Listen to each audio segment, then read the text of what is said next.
This is True Stories of Air Traffic Control, brought to you by FAA Communications.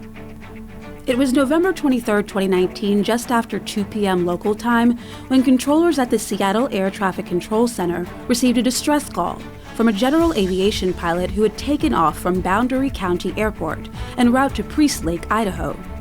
What should have been a quick 30-minute flight took a dangerous turn when shortly after takeoff, visibility diminished. Seattle Center, 9122 Bravo. I'm flying into the blind. I'm lost. Can you help me out? Josh Fuller had just completed the morning shift and was ready to walk out the door when a supervisor came running in. He was looking for a controller with pilot experience. Fuller was ready to help. I'm at 6,000. I'm at 7,000 feet. I just about hit another mountain. I don't know where I'm at. 6122 Bravo, you're doing a good job. Just, again, the biggest thing right now, I just want to keep your pitch at or above the terrain. At times, the aircraft was flying less than 100 feet from terrain.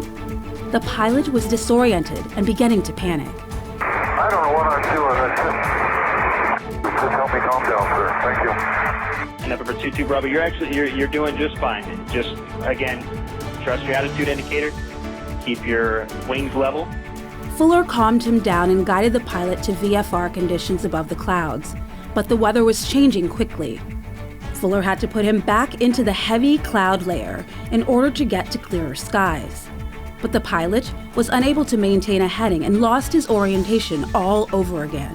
I'm just losing altitude. Well, maybe I can hold it. Air 22 Bravo, I want you to try to hold your altitude, and I want a gradual left-hand turn in. Again, trust your attitude indicator. I don't want to dip in below the horizon. To make matters worse, I think I'm icing up on the wings here. I want you to keep me updated on that. Hopefully this heading is going to get you clear of the clouds here in just a couple of minutes. I'm trying to get an update on that for you right now. Fuller talked the pilot through his instructions, setting, then resetting his heading, telling him when to turn and when to stop turning, adjusting his altitude along the way, while keeping a watchful eye on the plane's icing conditions. I just want to keep doing what you're doing right now. And are you still iced up? Yes, sir. Good orders. Tensions rose as Fuller waited for the pilot to respond to his instructions. But Fuller kept the pilot calm, as the rest of the team provided outstanding support. Number 22 Bravo, okay, your heading is absolutely perfect. This is exactly where I want you to be right now, and safe flight conditions. Foggy and icy. Fuller then received a favorable weather report from a KC-135 tanker. Right off our nose, it's starting to clear up pretty nice. We're actually seeing a little bit of sun on the clouds. Fuller continued to reassure the distressed pilot he was on the right track. And November 22 Bravo, your heading looks perfect right now. You're overflying the lake, and you're pointed exactly where we're trying to get you. The conditions should improve. I'll try to get an update on that for you soon. For 22 Bravo, you've made it a long way so far, so thanks for hanging in there. Thank you so much. Then, finally, a welcome sight. Oh, I can see land. Air 22 Bravo, perfect. That's where I want you to go.